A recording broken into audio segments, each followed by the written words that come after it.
na Aruba, nós temos que reintroduzir o fac de música dentro da escola.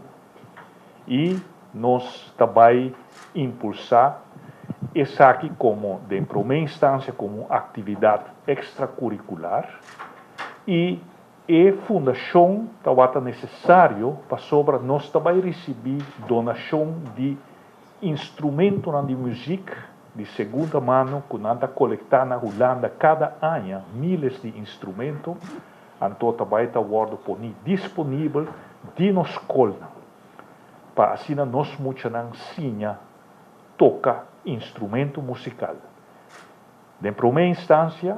nós também começamos de maneira e método para exigir começa com zanglessen, les de cantamento, sim, muitos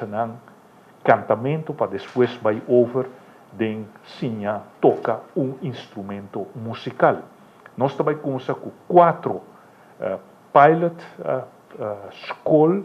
riba essa aqui e de cooperação com meu colega Andin Becker, nós está impulsar o projeto aqui para sobre a primeira donação também do Ministério de Justiça de Holanda para o Stichting Leerorkest Aruba para impulsar o projeto aqui. Nós temos hope e expectativa de o projeto Leerorkest Aruba e agora que já esse man aqui, Stichting, já está realidade e nós também nossa start acaba na diferentes escolas com a lesão aqui de música e nós espera que impulsando música em o desenvolvimento de nós muitos e também estimular também outra parte do desenvolvimento cognitivo e me tenho que ver que a primeira reação do feld de parte de maestro de parte de muitos tão entusiasmo grande